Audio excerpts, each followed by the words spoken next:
అందరికీ వందనాలండి. దేవుని వాక్యాన్ని చక్కగా విందాం. మరి 2వ రాజులు రాసిన గ్రంథం 5వ అధ్యాయం మొదటి వచనం దగ్గర నుంచి ఆ వచనాన్ని చదువుకున్నాం కాబట్టి వాక్యాన్ని విందాం. నయమాను, ఆయన పేరేంటి? నయమాను పేరు చూడండి. మరి అతని స్థితి, మరి అతని బలమును గురించి కూడా చదువుకున్న పరాక్రమశాలని. అతడు చాలా ఘనుడుగా, చక్కగా గొప్ప వ్యక్తిగా, మంచి విలువైనటువంటి స్థానంలో ఉన్న వ్యక్తిగా మనం చదువుకున్నాం. కానీ అతడు రోగి. అతడేంటంట? రోగి.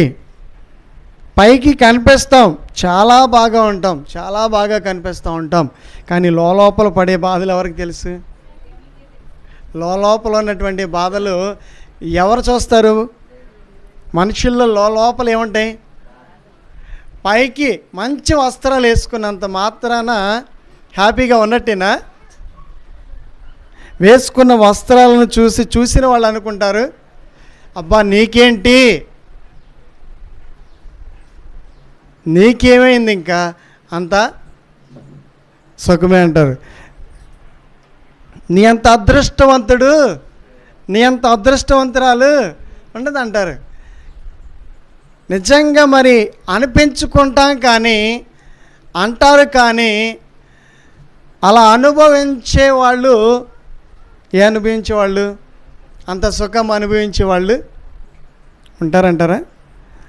కొంతమంది ఉంటారు, కొంతమందికి ఆ సుఖము ఉన్న ధనం ఉన్నా ఏమీ లేదు, ఇప్పుడు సుఖం లేదు. ఆస్తి ఉన్నా ఏమీ లేదు, ఉద్యోగం ఉన్నా ఏమీ లేదు, సుఖం లేదు. అందరూ కూడా గౌరవిస్తున్నా అతనికి మాత్రం ఏమీ లేదు, సంతోషము లేదు. అందరూ అతన్ని గౌరవిస్తున్నారు, అతడు గౌరవం కలిగినటువంటి వ్యక్తే. కానీ అతనికి ఏముండట్లేదు, సంతోషము ఉండట్లేదు. ఏమైంది? లోపల అతడు రోజు రోజు క్షీణించిపోతున్నాడు, కృంగిపోతున్నాడు.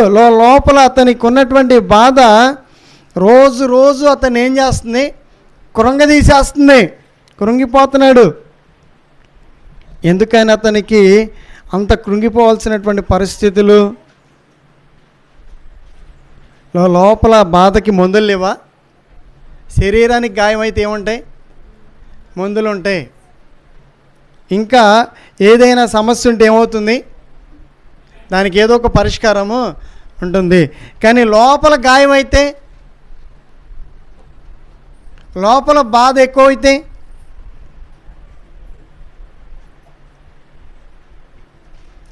గమనించినట్లయితే మరి అలా కూడా మనుషులకి అనుభవాలు ఉంటాయా? అలా కూడా మనుషులు జీవిస్తారు. అలాంటి అనుభవాల్లో కూడా మనుషులు జీవించే వాళ్ళు ఉంటారా? ఉన్నాడండి. నయమాను ఒక ఆయన ఉన్నాడు. లోపల ఏం చేస్తున్నాడు? లోపల చాలా బాధపడిపోతూ ఉన్నాడు. పైన వస్త్రాలు చూసే అందరూ అనుకుంటున్నారు పరాక్రమశాలి. చెప్పండి, ఏమంటున్నారు? మరి అతడు ఆ వస్త్రాలు ఇప్పితే బండారం అనేది ఏమవుతుంది? బయటపడుతుంది. అతడు కళ్ళతో అతడు చూసుకుంటే ఆ దేహము చూడండి, అప్పుడు అతన్ని కనిపిస్తే అతడు ఏమైపోతున్నాడు?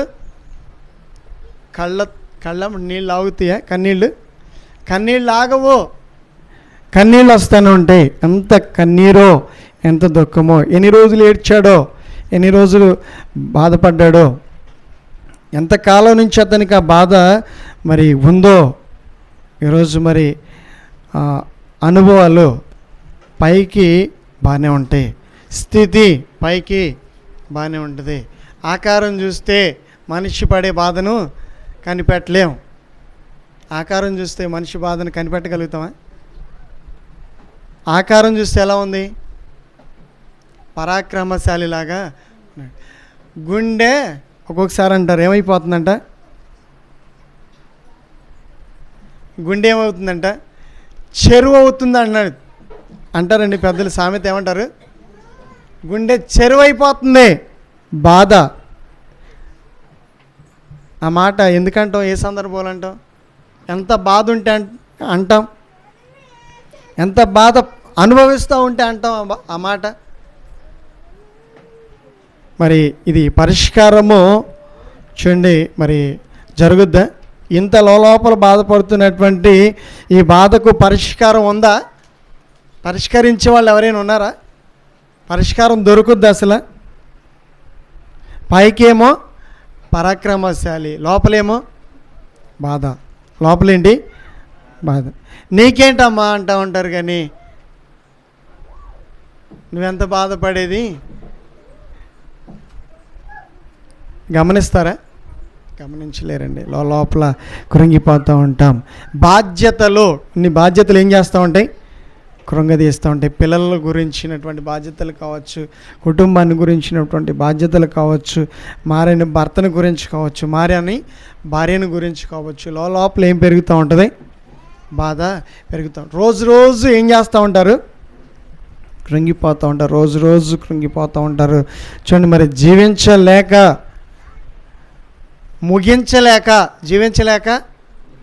ముగించలేక ఏం చేస్తూ ఉంటారు?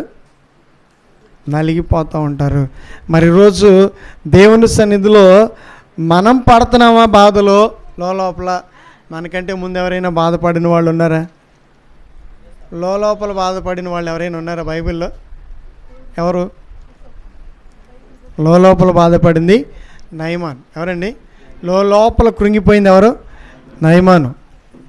జొంగిపోతూ ప్రతిరోజు పైకి ఘనత కలిగిన వ్యక్తి, పైకి గౌరవ మర్యాదలు కలిగిన వ్యక్తి, లోపల ఇంటికి వస్తే ఏమీ లేదు అతనికి. ఇంటికి వస్తే ఉండేది కాదు, సంతోషం ఉండేది కాదు. ఇంటిలో ఎలా ఉండేవాడు కాదు? సంతోషంగా ఉండేవాడు కాదు. ఎందుకని ఇంటిలో సంతోషంగా ఉండేవాడు కాదు? ఇంటిలో ఏమైపోయింది సంతోషం? బయట ఉన్న సంతోషం లోపలికి వచ్చేపాటికి ఏమవుతుంది?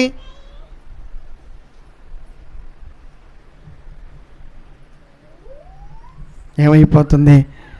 ఏం జరుగుతుంది అతని జీవితంలో? మరి మన జీవితంలో కూడా మనము ఏం అనుభవిస్తూ ఉన్నాం? ఏం ఎదుర్కొంటున్నాం? ఏం భరిస్తూ ఉన్నాం? కృంగిపోతున్నామా మనం కూడా? దుఃఖమే మిగిలిందా మనకు కూడా? పరిస్థితులను బట్టి ఆలోచనలు ఎక్కువ అవుతూ ఉన్నాయా? పరిస్థితులను బట్టి మనం కూడా కోలుకోలేకపోతున్నామా?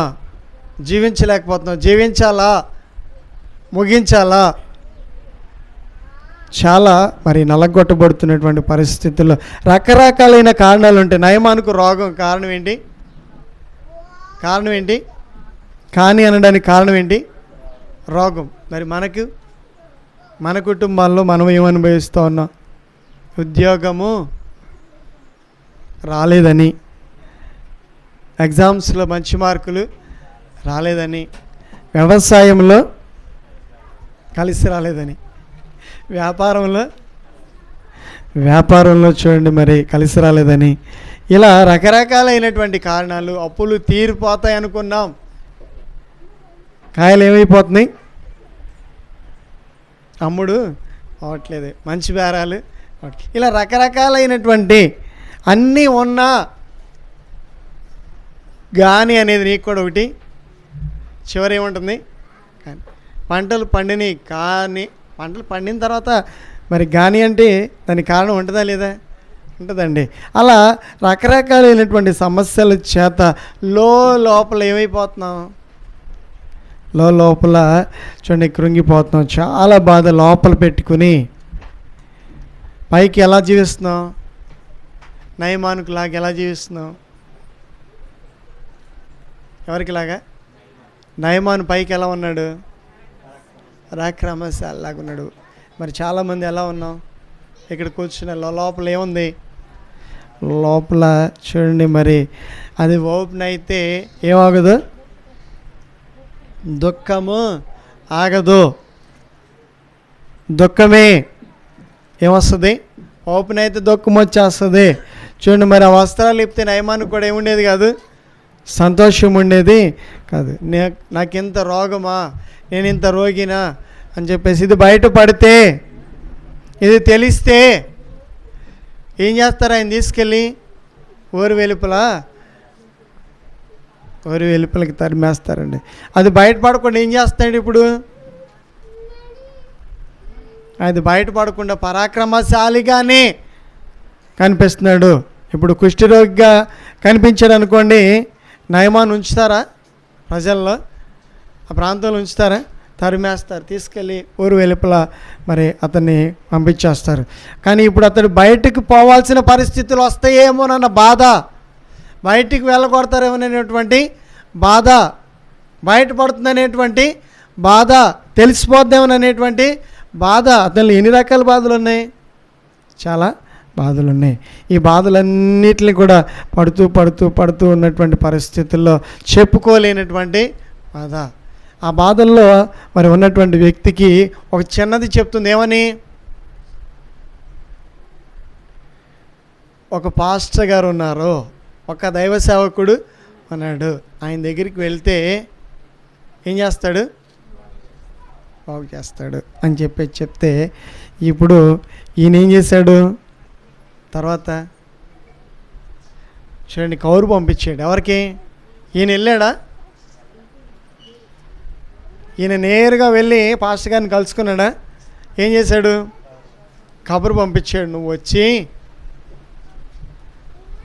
వచ్చి ఏదో చేస్తావంట కదా, అది చెయ్యి, నువ్వేదో చేయగలవంట కదా, అది చెయ్యి అని కబురు పంపిస్తే ఎవరికి పంపించాడు కబురు?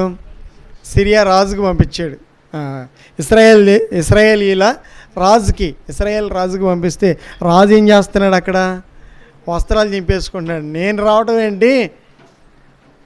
నేనేదో చేస్తానంటున్నావు, నేనేం బాగు చేస్తాను, నా యొద్ద ఏముంది అని చెప్పేసి చూడండి, మరి ఆ వస్త్రాలు చింపేసుకుని అలా చేస్తూ ఉన్నటువంటి పరిస్థితుల్లో అట్లా ఇల్లు ఎవరి దగ్గరికి వెళ్ళింది? అది ఆ వార్త ఎలీషా గారి దగ్గరికి వెళ్ళింది. ఎలీషా గారు అప్పుడు అన్నాడు, రాజుగారు మీరు కంగారు పడమాకండి, మీరు కంగారు పడి మమ్మల్ని కంగారు చేయమాకండి, ఆయన్ని నా దగ్గరికి పంపించండి. ఎవరి దగ్గరికి? నయమాన్ని నా దగ్గరికి పంపించండి అంటే నయమాను చూడండి అప్పుడు ఎక్కడికి బయలుదేరాడు? కబురు పంపించాడు ముందు, తర్వాత ఏం చేశాడు? అప్పుడు ఎలీషా దగ్గరికి వెళ్ళాడు. ఎలీషా దగ్గరికి వెళ్ళి ఎలీషా దగ్గరైనా సరే మరి దిగాడా కిందకి? వెళ్తున్నాడా దగ్గరికి? మళ్ళీ ఆయనే రావాలంటే ఎవరు రావాలి? మళ్ళీ ఎలీషా గారి దగ్గరికి రావాలంటే వచ్చి ఏం చేయాలి?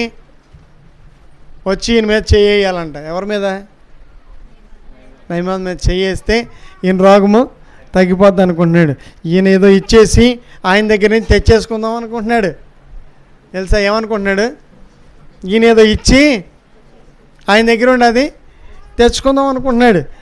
అలాగ అవుద్దా? దేవుడు మనకు అలా ఇస్తానని చెప్పాడా? మనం ఏదో ఇస్తే ఆయన మనకు తిరిగి ఇస్తానన్నాడా? చూడండి, ఇచ్చిన వాటిని గురించి కాదు, ఇవ్వద్దని కాదు, కానీ మరి అసలు విషయం ఏంటంటే ఆ నయమాని యొక్క ఉద్దేశం ఏంటంటే ఇప్పుడు ఆయన ఏదో కానుకిస్తే, సేవకుడు అంటే ఏమి ఇవ్వాలి? కానుకిస్తే కానుక తీసుకుని సేవకుడు ఏం చేస్తాడు? ప్రార్థన చేస్తాడు. ప్రార్థన చేస్తే ఏమొస్తుంది? నాకు స్వస్థత వస్తుంది అనుకుంటున్నాడు. కానీ అలాగేమి కూడా జరగల. అక్కడ ఆ కానుకని ఏమి కూడా ఆశపడలా. సేవకుడు దేనికి ఆశపడలా? కానుక ఆశపడలా. నీ కానుక వద్దు నాకు, నీ కానుక నీ దగ్గరే ఉంచుకో. నీకు స్వస్థత కావాలంటే ఇదిగో దేవుడు నాతో చెప్పమన్నాడు, ఇదిగో ఇలా చెయ్యి, వెళ్ళి యోర్దాను నదిలో 7 సార్లు మునుగు. ఒప్పుకున్నాడా? ఇష్టం ఉంది ఆయనకి? నచ్చింది ఆ మాట? తగ్గించుకోవడం ఈరోజుకి ఎంతమందికి ఇష్టం? దేవుని ఎదుట తగ్గించుకుంటాను, నేను దేవుని ఎదుట లోబడతాను అంటే నువ్వెంత మేలు పొందుకుంటావో ఈరోజు చాలా జాగ్రత్తగా పరిశీలించినట్లయితే నయమాన్ ఏం చేశాడో తెలుసా? తగ్గించుకున్నాడు. తను తాను ఏం చేశాడు? తగ్గించుకున్నాడు. తగ్గించుకొని ఎక్కడికి వెళ్ళాడు? నది దగ్గరికి వెళ్ళాడు. నదిలోనికి దిగాడు. 7 సార్లు మునిగాడు. దాన్ని అంతటినీ కూడా మరి పరిశీలించినట్లయితే నేను ఒక అధికారిని కదా, యోర్దాను నదికి ఎందుకు వెళ్ళాలి అని ఒకసారి అనుకున్నాడు. వెళ్ళకపోతే ఎవరికి నష్టం? దిగకపోతే ఎవరికి నష్టం? మునగకపోతే ఎవరికి నష్టం చెప్పండి? ఇవి చేయకపోతే ఎవరికి నష్టం? మరి ఈరోజు మనకి ఆశీర్వాదం కావాలి. వెళుతూ మనము ఏం తీసుకుని వెళ్ళాలి? ఆశీర్వాదం. అయితే మనసులోంచి ఏం తీసేయాలి? మనసులోంచి ఏం తీసేయాలి? ఆ కోపాన్ని. నిజమా? ఇలా చేయాలా? ఇలా చేస్తే దేవుడు ఆశీర్వదిస్తాడా? అవును కదా. నయమానికి అదే కదా అడ్డొచ్చింది. ఏముంది నయమానికి? కోపం. లోపల ఏముంది? కోపం. కోపమే మరి దేవుని ఆశీర్వాదానికి ఏమడ్డొచ్చింది? కోపం అడ్డొచ్చింది. ఈరోజు మరి మనకిని దేవునికి ఏముండకూడదు? అడ్డు ఉండకూడదు. నయమానికి చూడండి మరి కోపం ఉంది కనుకనే ఏం చేశాడు? ఎవరిదానికి నదికి వెళ్ళడానికి ఇష్టపడట్లేదు. ఈరోజు మరి అడ్డుగా ఏదైనా ఉన్నట్లయితే ఒకే ఒక్క చిన్న పొరపాటు చాలు. చిన్నగా చూడండి మనం చేసే పనులే ఏం చేస్తామంటే దేవుని ఆశీర్వాదాన్ని మన మీదకి రాకుండా అడ్డుగా వస్తాయి. మరి ఈ రాజు విషయంలో లోపల అంత బాధ ఉంది. లోపల అంత బాధపడేవాడు. ఒకప్పుడు అతడికి అంత బాధ ఉండేది. ఆ బాధ అంతా పోవడానికి దేవుడు ఒక పరిష్కారాన్ని, ఒక మార్గాన్ని చెప్పాడు. ఏం చెప్పాడు? నీ మనస్సు మార్చుకొని. ఏం మార్చుకొని? నదిలో ఉందా శక్తి? నదిలో ఉందా? చెప్పండి. నదిలో ఉందా? నీళ్ళల్లో ఉందా? చెప్పండి. ఎక్కడుంది శక్తి? ఎక్కడుంది? దాన్ని పరిష్కరించడానికి దేవుడు అక్కడ ఎందుకు ఏర్పాటు చేశాడు? ఆ రోగాన్ని తగ్గించడానికి దేవుడు అక్కడ ఎందుకు ఏర్పాటు చేశాడు? దేవుడు మరి మాట చెప్తే జరిగిపోద్ది కదా, జరగదా? దేవుడు మాట చెప్తే జరుగుద్ది. కానీ దేవుడు ఎందుకు ఆ నది దగ్గరికి వెళ్ళు, నదిలో దిగు, నదిలో మునిగాని ఎందుకు చెప్పాడు?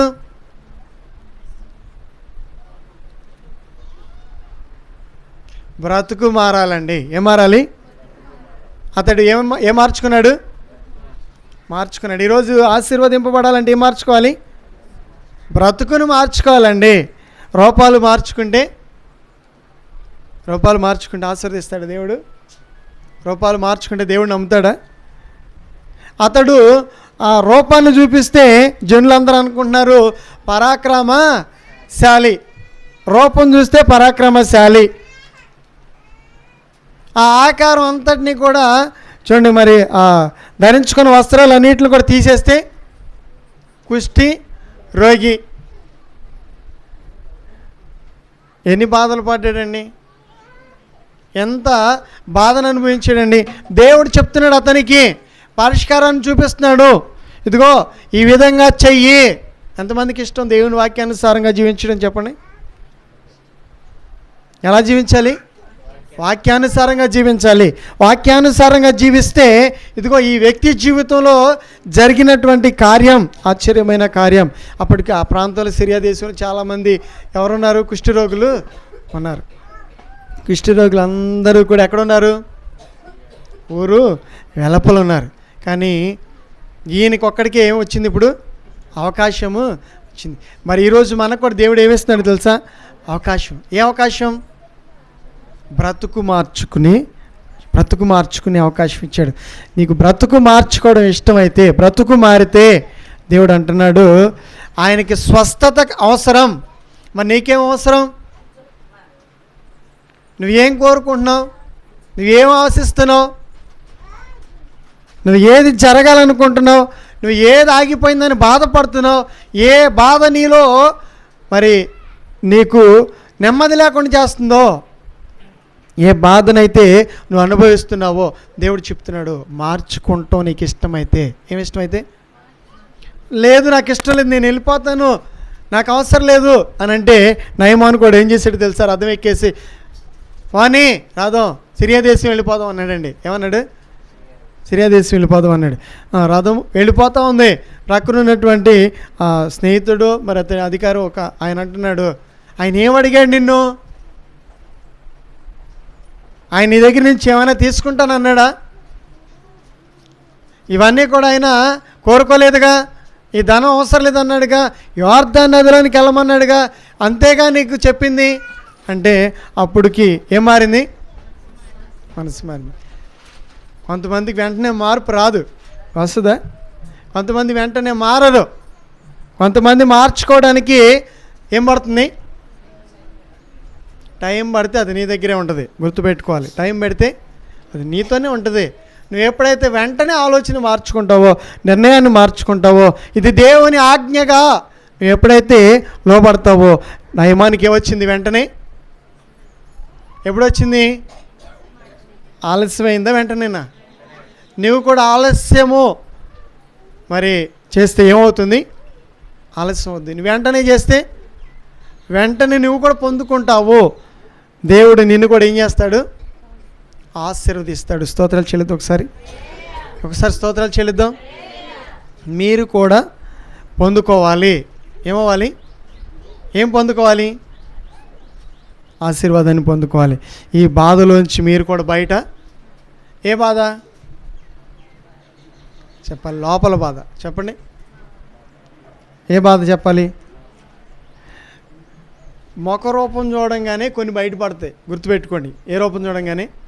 ముఖ రూపం చూడంగానే, ఆ నీరసాన్ని చూడంగానే, ఆ కళ చూడంగానే కొన్ని బయటపడి, అమ్మ తిన్నావా, తింటున్నావా, బాగున్నావా, ఆరోగ్యంగా ఉన్నావా అని చెప్పేసి మనం వెంటనే కనుక్కుంటాం. కొన్ని ముఖంలోను కూడా చూడండి, రూపంలో కూడా తేడా లేదంటే మనం అనుకుంటాం అప్పుడేమని? బాగున్నారని. ఏమనుకుంటాం? నయమాన్ ఎలా ఉన్నాడు అనుకుంటున్నారు? బాగున్నాడు. ఆయనకేంటయ్యా అధికారి. అందరూ ఏమనుకుంటున్నారు? ఆయనకేంటయ్యా అధికారి. కానీ లోపల ఆయన అనుభవిస్తున్న బాధ ఎవరికైనా అర్థమైందా? ఎవరు చూశారు? చిన్నది చూస్తుంది. ఆయన వస్త్రాలు తీసేసి, చూడండి, పగలంతా కూడా జాబ్ చేసి వచ్చేసి ఇంటి దగ్గర ఏం తీసేస్తాడు? వస్త్రాలు తీసేసి. చూడండి, మరి మామూలుగా తన దేహాన్ని తను చూసుకుంటే తట్టుకోలేకపోతున్నాడు. ఏం తట్టుకోలేకపోతున్నాడు? ఆ బాధను తట్టుకోలేకపోతున్నాడు. ఒకవేళ నువ్వు కూడా లోపల ఏదైనా అనుభవిస్తున్నట్లయితే, ఏదైనా నీకు కూడా అలాంటి బాధ అనుభవాలు ఉన్నట్లయితే, ఈరోజు దేవుని వాక్యంగా దేవుడు మనతో మాట్లాడుతూ ఈరోజు ఏం మార్చుకోవాలంట? ఏం మార్చుకోవాలి? నయమాన్ ఏం మార్చేసుకున్నాడు? మనసు మార్చుకున్నాడు. చూడండి, బ్రతుకును మార్చుకున్నాడు, తన జీవితాన్ని మార్చుకున్నాడు, దేవుని మాటకు లోబడ్డాడు. ఎవరికి? ఇంకింతే. ఇంకా మనం చేయవలసింది ఏమీ కూడా లేదు. మిగిలిన దేవుడు ఏం చేస్తాడు? రోగాన్ని స్వస్థపరిచిన దేవుడే నీ బాధ అంతటినీ కూడా ఏం చేస్తాడు? విడిపిస్తాడు. నీ బాధ ఏదైతే ఉందో, నువ్వు ఏదైతే బాధ చేత జీవిస్తున్నావో, ఏ బాధ అయితే నీకు ప్రతిరోజు ఉంటుందో, ప్రతిరోజు బాధ ఉండదు. కొన్ని బాధలు ఏమవుతాయి? కొన్ని బాధలు చూడండి వెళ్ళిపోతాయి. కొన్ని బాధలు ఏం చేయు? కొన్ని బాధలు వెళ్ళిపోవు, మనతోనే ఉంటాయి. ఆ బాధలతోనే మనం కూడా ఉంటాం.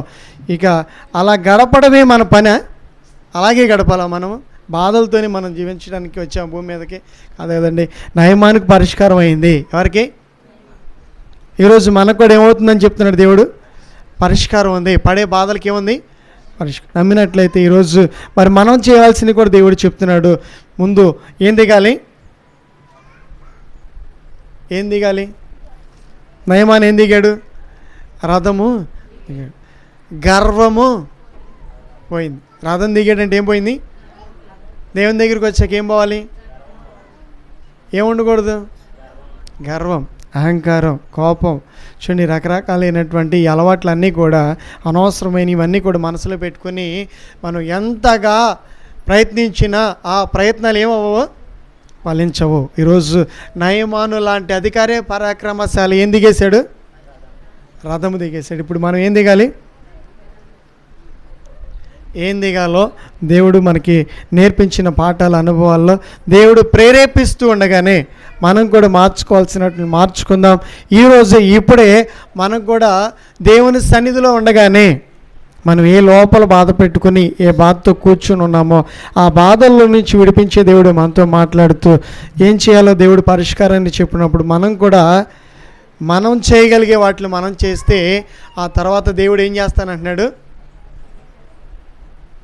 లోపల బాధల్ని తీసివేస్తాడు. లోపల పడుతున్నటువంటి బాధలు తీసివేసి ఆయన ఒక ఆయన చూసి ఆయన కూడా ఒక ఆయన పై రూపాన్ని చూసి మనుషులు పసిగడతారు, కానీ లోపల పడే ఎవరు కూడా చెప్పలేరు. కానీ నయమాను పడుతుంది ఎవరు చూశారు? ఇప్పుడు చూస్తాడు. లోపల అనుభవించేవి ఇప్పుడు మనం అనుభవించేవి కూడా ఎవరు చూస్తున్నారు? అన్నీ ఉంటాయి. ఉద్యోగం ఉంటుంది, శాలరీ ఉంటుంది, వ్యవసాయం ఉంటుంది, భూములు ఉంటాయి, మంచి పేరు ఉంటుంది. కానీ లోపల ఏముంటుంది? లోపల ఎంత పరాక్రమశాలికి ఏముంది చెప్పండి? ఏముంది? పరాక్రమశాలికి కూడా సామాన్యులకే బాధలు ఉంటాయా? ధనవంతులకు కూడా ఉంటాయా? దీన్ని బట్టి ధనవంతులకైనా సరే ఒకటే, పేదలకైనా ఒకటి. చూడండి, మరి అలా బాధ పడేదానికంటే ఈరోజు దేవుడు మనకు పరిష్కారం చూపిస్తున్నాడు. ఏం చేయాలి? ప్రవర్తన మార్చుకోవాలి, బ్రతుకుని మార్చుకోవాలి. మనం దేవుని వాక్యానికి లోబడాలి. లోబడితే దేవుడు చక్కగా మరి మన లోపల బాధలన్నిటిని కూడా విడిపిస్తాడు. దేవుడు మనల్ని దీవించి ఆశీర్వదించునుగాక. ప్రార్థన చేసుకుందాం. పరిశుద్ధుడ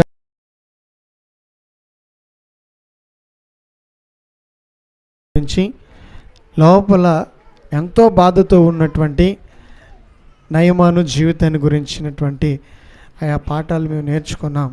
ఇంకా ఎవరైనా లోపల బాధపడుతూ చెప్పుకోలేనివి, తీరనివి నాయన, ఇదిగో తండ్రి దుఃఖముతోనే దినాలు గడుపుతూ వేదన పడుతున్న పరిస్థితుల్లో ఈరోజు నయమాను వల్ల మేము కూడా ఇంకా నీకు మాకు అడ్డుగా ఏవైనా ఉన్నట్లయితే ఈరోజు మాకు వాక్యానుసారంగా అందించినటువంటి ఈ యొక్క అనుభవాలన్నిటిని బట్టి చక్కగా నేర్చుకొని మమ్మల్ని మేము మార్చుకోవాలి. ముందు నయమాను మారినట్లుగా మమ్మల్ని కూడా మార్చమని, నీ సన్నిధిలోనే ఆశీర్వదించమని, ఈ వాక్యాన్ని వినిన వీళ్ళందరినీ కూడా దీవించమని యేసు నామములో ప్రార్థిస్తున్న తండ్రి, ఆమేన్.